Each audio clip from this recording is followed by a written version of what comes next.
ಇದೆ. ಕರ್ನಾಟಕ ರಾಜ್ಯದ ಕಾಂಗ್ರೆಸ್ ಅಂತ ತಕ್ಷಣ ಅಯ್ಯಪ್ಪ ಅನ್ಸಬೇಕು, ಹಂಗಿದೆ. ಹಿಂಗಿರ್ಬೇಕಾದ್ರೆ ಇಡೀ ದೇಶದಲ್ಲಿ ಭಾರತೀಯ ಜನತಾ ಪಾರ್ಟಿ ಎಲ್ಲ ರಾಜ್ಯದಲ್ಲೂ ಬರುತ್ತೆ, ದೇಶದಲ್ಲೂ ಬರುತ್ತೆ, ಅನುಮಾನ ಇಲ್ಲ. It takes time. ಸರಿ, ಸಂಘ ಮತ್ತು BJP ಮಧ್ಯೆ ತಿಕ್ಕಾಟ ಶುರುವಾಗಿದೆ ಅಂತ. ಯಾರು ಹೇಳಿ ತಿಕ್ಕಾಟ ಅಂತ? ಅಂದರೆ ಇವರು ಒಂದು ಸ್ಟೇಟ್ಮೆಂಟ್ ಕೊಡೋದು, ಅವರು ಒಂದು ಎರಡು ಸ್ಟೇಟ್ಮೆಂಟ್ ಕೊಟ್ಟರೆ ತಿಕ್ಕಾಟ ಏನು? ನಿಮ್ಮ ಮದುವೆ ಆಗಿರ್ತಾನೆ, ಮನೆ ಹೋಗ್ತಿದ್ದಂಗೆ ನಿಮ್ಮ ಹೆಂಡತಿ ಅನೇಕ ಪ್ರಶ್ನೆ ಕೇಳಿಲ್ಲೇನು? ನೀವು ಗಂಡ ಹೆಂಡತಿ ತಿಕ್ಕಾಟ ಅಂತ ಒಪ್ಕೋತೀರಾ? ನಾನಂತೂ ಒಪ್ಕೊಳಲ್ಲ. ನೀವು ಚೆನ್ನಾಗಿದ್ದೀರಿ ಅಂತ ಸಂತೋಷ ನನಗೆ. BJP ಅಲ್ಲ, ಸಂಘಟನಾ ಪೊಲಿಟಿಕಲ್ ಪಾರ್ಟಿ ಕೆಲಸ ಮಾಡ್ತಾ ಇದೆ. ರಾಷ್ಟ್ರೀಯ ಸ್ವಯಂ ಸೇವಕ ಸಂಘ ನಮ್ಮ ಮಾತೃ ಸಂಸ್ಥೆ. ಅವರು ಅನೇಕ ವಿಚಾರಗಳನ್ನ ಹಿಂಗೆ ಮಾಡಿ ಅಂತ ನಮ್ಮ ಡೈರೆಕ್ಷನ್ ಕೊಡ್ತಾರೆ. ಅದನ್ನು ಡೈರೆಕ್ಷನ್ ತೊಗೊಳೋದು ಬಿಡೋದು ನಮ್ಮದು. ಆ ದಿಕ್ಕಲ್ಲಿ ಏನಾದ್ರು ವ್ಯತ್ಯಾಸಗಳಾಗಿದ್ದರೆ ಕೂತು ಚರ್ಚೆ ಮಾಡಿ ತೀರ್ಮಾನ ಮಾಡ್ತೀವಿ. ಸರ್, ಈಗ ಕಾಂಗ್ರೆಸ್ ಸರ್ಕಾರದಲ್ಲಿ ಬರೀ ಹಗರಣಗಳದ್ದೇ ನಡೆದಿದೆ ಸರ್. ಒಂದು ಕಡೆ ಮೂಡಾದಾದರೆ, ಇನ್ನೊಂದು ಕಡೆ ವಾಲ್ಮೀಕಿ ಏನು ನಿಗಮ ಇತ್ತು, ಅಲ್ಲಿನೂ ಕೂಡ ಈ ರೀತಿ ಹಗರಣ ನಡೆದಿದೆ. ಏನು ಅಂತೀರಿ? ಏನು ಹೇಳೋದು? ರಾಜ್ಯದಲ್ಲಿ ಸರ್ಕಾರ ಇದೆ ಅಂತ ಒಪ್ತೀರಾ ನೀವು? ಅಹಿಂದ ಅಂತ ಹೇಳ್ಕೊಂಡು 50 ವರ್ಷದಿಂದ ರಾಜ್ಯದಲ್ಲಿ ಕೇಂದ್ರದಲ್ಲಿ ಕಾಂಗ್ರೆಸ್ ಪಕ್ಷ ಅಧಿಕಾರಕ್ಕೆ ಬಂತು. ಅಲ್ಪಸಂಖ್ಯಾತರು ಆ ಇಲಾಖೆಯಲ್ಲೂ ಲೂಟಿ ಆಗ್ತಾಯಿದೆ ಅಂತ ಬಂದಿದೆ ರಿಪೋರ್ಟ್ ಆಗಲೇ. ಹಿಂದುಳಿದವರು ಮತ್ತು ಪರಿಶಿಷ್ಟ ಜಾತಿ ಪರಿಶಿಷ್ಟ ಪಂಗಡಿಗೆ ನೇರವಾಗಿ 187 ಕೋಟಿ. ಒಬ್ಬ ಪ್ರಾಮಾಣಿಕ ಅಧಿಕಾರಿ ಆತ್ಮಹತ್ಯೆಯನ್ನು ಮಾಡಿಕೊಂಡ. ಪ್ರಾರಂಭದಲ್ಲಿ ಏನೂ ಆಗಿಲ್ಲ ಅಂತಂದರು ಮುಖ್ಯಮಂತ್ರಿಗಳು, ಉಪಮುಖ್ಯಮಂತ್ರಿಗಳು. ಇದೆಲ್ಲ ಏನೇನೂ ಆಗಿಲ್ಲ, ನಾವು ಅದು ನೋಡ್ತೀವಿ, ಇದು ನೋಡ್ತೀವಿ. ಈಗ ಒಪ್ಕೊಂಡ್ಯಾರೆ, ಹೌದು ಅವ್ಯವಹಾರಗಳಾಗಿದೆ, ನಾವು ಅವೆಲ್ಲ ಬಡ್ಕೊಂಡ್ವಿ, ಇದು CBI ಕೊಡ್ರಿ ಅಂತ. ಕೊಡಲಿಲ್ಲ. ಯಾವ ದುಡ್ಡು? ಅಹಿಂದ ಅಂತ ಅಂದ್ಕೊಂಡು ಹೇಳ್ಕೊಂಡು ಅಲ್ಪಸಂಖ್ಯಾತರು, ದಲಿತರು, ಹಿಂದುಳಿದವರು ಉದ್ಧಾರಕರು ನಾವು ಅಂತ ಹೇಳ್ಕೊಂಡು ಆ ಹಿಂದುಳಿದವ್ರಿಗೆ, ದಲಿತರಿಗೆ ಮೋಸ ಮಾಡಿ ಇಷ್ಟು ವರ್ಷ ರಾಜ್ಯದಲ್ಲಿ ಕೇಂದ್ರದಲ್ಲಿ ಅಧಿಕಾರ ನಡೆಸಿದ್ರು. ಈಗ ಅಲ್ಪಸಂಖ್ಯಾತರು ಸ್ವಲ್ಪ ಅವ್ರ ಜೊತೆ ಹಂಗೂ ಹಿಂಗೂ ಉಸಿರಾಡ್ತಿದ್ದಾರೆ. ಪರಿಶಿಷ್ಟ ಜಾತಿ ಪರಿಶಿಷ್ಟ ವರ್ಗದ ಹಿಂದುಳಿದವರು ಲೂಟಿ ಮಾಡಿದ್ದು ನೇರ ಕಾಂಗ್ರೆಸ್ ಇವತ್ತು ಬೆತ್ತಲಾಗಿ ಹೋಗಿದೆ. ಯಾವ ಕಾಂಗ್ರೆಸ್ ನಾಯಕರು ಕೂಡ ನಾವು ಲೂಟಿ ಆಗಿಲ್ಲ ಕಾಂಗ್ರೆಸ್ನಿಂದ ಅಂತ ಹೇಳಂತ ಧೈರ್ಯ ಒಬ್ಬರಿಗೂ ಇಲ್ಲ. ಅವ್ರ ಮಂತ್ರಿನೇ ಜೈಲಿಗೆ ಹೋಗಿದ್ದಾನೆ. ಇದೇ ವಿಚಾರದಲ್ಲಿ ಮುಖ್ಯಮಂತ್ರಿಗಳು ಕೂಡ ಜೈಲಿಗೆ ಹೋಗ್ತಾರೆ. ಆರ್ಥಿಕ ಇಲಾಖೆ ಅವ್ರ ಕೈಲೇ ಇರೋದು. ಎಷ್ಟು ಅಕೌಂಟ್ಗಳು ಬದಲಾವಣೆ ಆಗಿದೆ ಗೊತ್ತೇ ಇಲ್ಲ ಅಂತ ಹೇಳ್ತಾ ಇದ್ದಾರಲ್ಲ. ಇದಕ್ಕಿಂತ ಯಾವ ಪದ ಬಳಸೋಕೆ ಗೊತ್ತಿಲ್ಲ ನನಗೆ. ಅಸಹ್ಯ ರಾಜಕಾರಣ ನನ್ನ ಜೀವನದಲ್ಲಿ ನಾನು ನೋಡಿಲ್ಲ. ಯಾರ್ದ್ರಿ ತಿನ್ನೋದು? ಪರಿಶಿಷ್ಟ ಜಾತಿ ಪರಿಶಿಷ್ಟ ವರ್ಗದವ್ರದ್ದು ದುಡ್ಡು ತಿಂದು ಆ ಆತ್ಮಹತ್ಯೆ ಮಾಡ್ಕೊಂಡಿರೋನ ಬಗ್ಗೆನೂ ಕೂಡ ಒಂದು ಗಲಾಟೆ ಮಾಡಿ ಅವ್ರಿಗೇನೋ ಒಂದು 25 ಲಕ್ಷ ಇವಾಗ ಘೋಷಣೆ ಮಾಡಿದ್ದಾರೆ. 187 ಕೋಟಿ ಇವ್ರು ತಿಂದರು. ಆತ್ಮಹತ್ಯೆ ಮಾಡಿಕೊಂಡಂಥ ವ್ಯಕ್ತಿ ಮನೆಗೆ ಒಂದು 25 ಲಕ್ಷ ಕೊಡುತ್ತೆ. ಪಾಪ ಹಿಂದೆ ಬಂದು ನೋಡ್ತೀರ. ಎಲ್ಲಿ ಹೋದರೂ ಕೂಡ ಯಾಕಾರಣ ತೆಲಂಗಾಣ ಚುನಾವಣೆ ದುಡ್ಡು ಹೋಗಿದೆ ಅಂತಂತಾರೆ. 130 140 ಬ್ಯಾಂಕ್ ಅಕೌಂಟ್ಗೆ ಟ್ರಾನ್ಸಾಕ್ಷನ್ ಆಗಿದೆ ಅಂತ ಹೇಳ್ತಾರೆ. ಎಲ್ಲೆಲ್ಲಿ ಹೋಯ್ತು, ಎಲ್ಲೆಲ್ಲಿ ಬಂತು? ಅಪ್ಪ CBI ತನಿಖೆ ಕೊಡಿ ಅಂದರೆ ಅದು ಕೊಡಲ್ಲ ಅಂತಾರೆ. ನಮ್ಮ ಪೊಲೀಸ್ನವರೇ ಅದನ್ನು ಹಿಡಿಯೋಕ್ಕೆ ತಯಾರಿದ್ದಾರೆ. ಯಾವಾಗ ಆ ಬ್ಯಾಂಕ್ನವರೇ ನೇರವಾಗಿ CBI ಪತ್ರ ಬಂದ ಮೇಲೆ ಇವತ್ತು CBI ಎಂಟ್ರಾಗಿದೆ. ಇದು ಪರಿಶಿಷ್ಟ ಜಾತಿ ಪರಿಶಿಷ್ಟ ವರ್ಗದವ್ರದ್ದು 2,000 ಕೋಟಿ ಅಪೆಕ್ಸ್ ಬ್ಯಾಂಕಿಂದ ಹಣ. ಯಾವ್ದು ಹೇಳೋಣ, ಯಾವ್ದು ಬಿಡೋಣ? ನೀವು ಎಷ್ಟು ಹೇಳ್ಕೊತೀರಿ?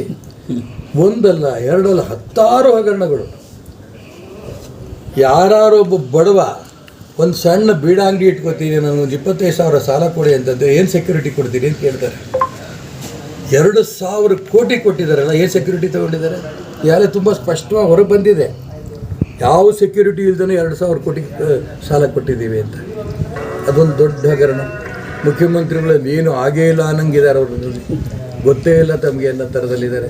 ಮೂಢ ಹಗರಣ.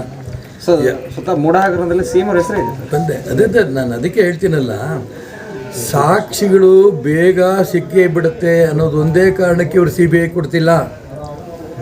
ಯಾರು ಒರಿಜಿನಲ್ ಡಾಕ್ಯುಮೆಂಟ್ ಇಟ್ಕೊಂಡಿದ್ದಾರೋ ಆ ಭೂಮಿನ ಯಾರು ಖರೀದಿ ಮಾಡಬೇಕಾದ್ರೆ ಜಿಲ್ಲಾಧಿಕಾರಿಗಳು ಒಪ್ಪಿಗೆ ತಗೊಂಡಿಲ್ಲ. ಬೆಲೆ ಬಾಳುವ 14 ಸೈಟ್ಗಳನ್ನು ಮುಖ್ಯಮಂತ್ರಿಗಳು ತೊಗೊಂಡ್ರು. ಇಲ್ಲ ಅಂದಿಲ್ಲ. ಚುನಾವಣೆ ಸ್ಪರ್ಧೆ ಮಾಡಬೇಕಾದ್ರೆ ಅವರ ಆಸ್ತಿ ಘೋಷಣೆ ಮಾಡಬೇಕಲ್ಲ. 8.5 ಕೋಟಿ ಘೋಷಣೆ ಮಾಡಿದ್ದಾರೆ. ಮೊನ್ನೆ ಗಲಾಟೆ ಆದಮೇಲೆ ನಂಗೆ 60 ಕೋಟಿ ಕೊಟ್ಬಿಡ್ರಪ್ಪ, ನಾನು ಬಿಟ್ಬಿಡ್ತೀನಿ. ಆ 8.5 ಕೋಟಿ ಏನು, ಈ 60 ಕೋಟಿ ಏನು ವ್ಯತ್ಯಾಸ ಅಲ್ಲೇ ನೇರ ಕಾಣ್ತಾ ಇದೆ. ಲೂಟಿ ಹೊಡೆದಿರೋದು ಒಬ್ಬ ಮುಖ್ಯಮಂತ್ರಿ ನಾನು ಸತ್ಯ ಹರಿಶ್ಚಂದ್ರ ಬಿಟ್ಟರೆ ನಾನೇ ಅನ್ನೋ ಥರದಲ್ಲಿ ಇಷ್ಟು ವರ್ಷ ಆಡಳಿತ ನಡೆಸ್ಕೊಂಡು ಬಂದರು. ಯಾರಿಗೂ ಗೊತ್ತಿಲ್ದಂಗೆ ಯಾರಿಗೂ ಗೊತ್ತಿಲ್ಲ ನಡೀತಾ ಇತ್ತು. ನೇರವಾಗಿ ಹೇಳಿದ್ನೆಲ್ಲ ನೇರವಾಗಿ ಬಹಿರಂಗವಾಗಿ ಬೆತ್ತಲಾಗಿದೆ ಕಾಂಗ್ರೆಸ್ ಸರ್ಕಾರ. ಇತ್ಲಾಗಿ ಮುಖ್ಯಮಂತ್ರಿಗಳೇ ನೇರವಾಗಿ ಆಗಿರೋದ್ರಿಂದ ಇಲ್ಲಪ್ಪ ಇನ್ನು ನಾವು ತಿಂದಿದ್ದಷ್ಟೇ ಅಲ್ಲ, ನಾವು ತಿಂದೇ ಇಲ್ಲ. ನೀವು 22 ಕಡೆ ಹಗರಣದಲ್ಲಿ ಸಿಕ್ಕಿದ್ದೀರಿ BJPಯವರು ಪಟ್ಟಿ ಕೊಟ್ಟರು. ಫೈನ್, ನಾನು ವೆಲ್ಕಮ್ ಮಾಡ್ತೀನಿ. ಈ 22 ಕೊಟ್ಟಿದ್ದೀರಲ್ಲ, ಯಡಿಯೂರಪ್ಪನವರು ಲೂಟಿ ಹೊಡೆದಿದ್ದಾರೆ ಅವರು ಮುಖ್ಯಮಂತ್ರಿ ಆದಾಗ, ಬಸವರಾಜ ಬೊಮ್ಮಾಯಿ ಲೂಟಿ ಹೊಡೆದಿದ್ದಾರೆ ಮುಖ್ಯಮಂತ್ರಿ ಆದಾಗ, ರೈಟ್. ಆ 22 ಇವ್ರ ಹಗರಣಗಳು 2 CBI ಕೊಟ್ಬಿಡಿ. ನಾನು ಯಾರ ಪರವಾಗೂ ಹೇಳಕ್ಕೆ ಹೋಗ್ತಿಲ್ಲ. CBIನವರು ಯಾರು ಕಳ್ಳರು ಅನ್ನೋದನ್ನು ತುಂಬ ಸ್ಪಷ್ಟವಾಗಿ ಹೊರ ಹಿಡಿತಾರೆ. ಅವ್ರು ಲೂಟಿ ಮಾಡಿದರೆ ಅವರು ಜೈಲಿಗೆ ಹೋಗ್ತಾರೆ, ಇವ್ರು ಲೂಟಿ ಮಾಡಿದರೆ ಇವರು ಜೈಲಿಗೆ ಹೋಗ್ತಾರೆ.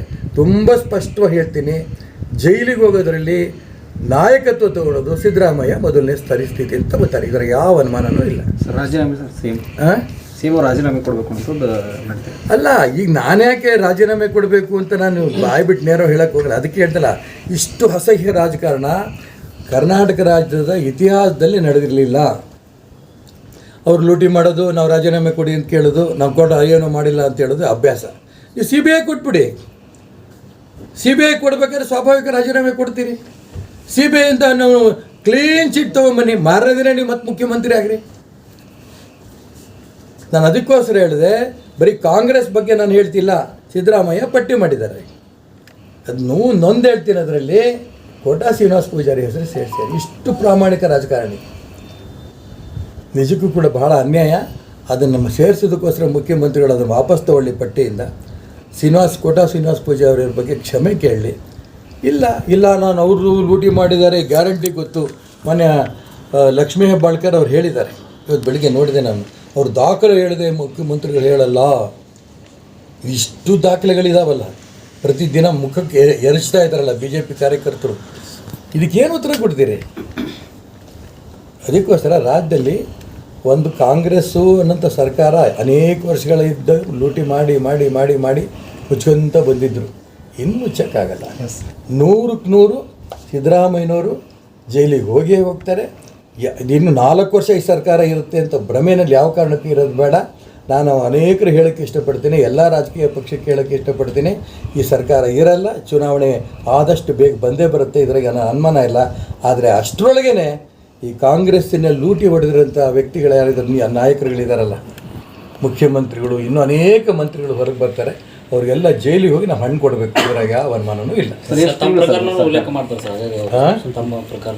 ನನ್ನ ಪ್ರಕರಣನೇ ಮಾಡಿದ್ರಲ್ಲ, ನಾನೇನು ಮಾಡಿದೆ, ನನ್ನ ಮೇಲೆ ಆಪಾದನೆ ಬಂತು.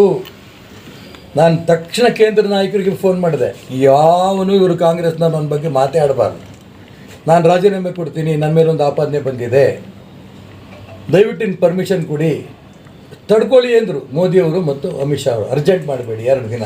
ಅಷ್ಟರೊಳಗೆ ಸಿದ್ದರಾಮಯ್ಯ, DK ಶಿವಕುಮಾರ್ ಮೆರವಣಿಗೆ ಮಾಡಿದ್ದೆ.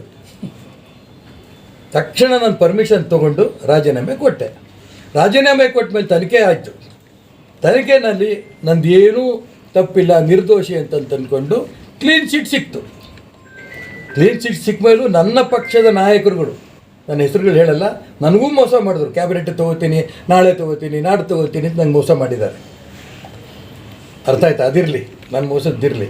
ಆದರೆ ಕಾಂಗ್ರೆಸ್ನವ್ರು ನನ್ನ ಹೆಸರು ಕೋಟ್ ಮಾಡಿದ್ರಲ್ಲ, ಜೊತೆಗೆ ಇದು ಹೇಳಬೇಕಿತ್ತಲ್ಲ, ಈಶ್ವರಪ್ಪ ರಾಜೀನಾಮೆ ಕೊಟ್ಟರು, ನಾವು ಬಣ್ಣನ ಮಕ್ಕಳು, ನಾವು ರಾಜೀನಾಮೆ ಕೊಡಲ್ಲ, ಏನು ಮಾಡ್ತಾರೋ ಮಾಡ್ಕೊಳ್ಳಿ. ಯಾಕೆಂದರೆ ಬಂಡತನ ಅನ್ನೋದನ್ನು ಕಾಂಗ್ರೆಸ್ನ ಪ್ರತಿಯೊಬ್ಬರ ನಾಯಕರ ರಕ್ತದ ಕಣಕಣದಲ್ಲೂ ಸೇರಿಬಿಟ್ಟಿದೆ. ಬರೀ ಬಂಡುತ್ತರನೇ, ಜೋರಾಗಿ ಕೂಗ್ಬಿಟ್ರೆ ಅವರು ನ್ಯಾಯಸ್ಥರು ಅನ್ನೋ ಥರದಲ್ಲಿ ಮಾತಾಡ್ತಿದ್ದಾರೆ. ಸಾಧ್ಯನೇ ಇಲ್ಲ. ಇವರೆಲ್ಲ ಜೈಲಿಗೆ ಹೋಗೋರು ಭಾಳ ಜನ ಇದ್ದಾರೆ. ಅದಕ್ಕೋಸ್ಕರ ನಾನು ಹೇಳ್ತಾಯಿದ್ದು, ನಾನು ಇಷ್ಟು ಧೈರ್ಯವಾಗಿ ಹೇಳಬೇಕಾದ್ರೆ ಕ್ಲೀನ್ ಚಿಟ್ ಇಟ್ಕೊಂಡು ಹೇಳ್ತಾ ಇದ್ದೀನಿ. ಆಪಾದನೆ ಬಂದಿದ್ದ ದಿನನೇ ನಾನು ಕೇಂದ್ರ ನಾಯಕರಿಗೆ ಪರ್ಮಿಷನ್ ಕೇಳಿದೆ, 1-2 ದಿನ ತಡೀರಿ ಎಂದು. ಅಷ್ಟರೊಳಗೆ ಮೆರವಣಿಗೆ ಮಾಡಿದ್ರು ಸಿದ್ದರಾಮಯ್ಯನವರು, DK ಶಿವಕುಮಾರ್, ಇಡೀ ರಾಜ್ಯ ಮೆರವಣಿಗೆ. ಫೈನ್, ನಂದೇನು ಅಭ್ಯಂತರ ಇಲ್ಲ. 3000 ಪುಟದ್ದು ರಿಪೋರ್ಟ್ ಕೊಟ್ಟಿದ್ದಾರೆ.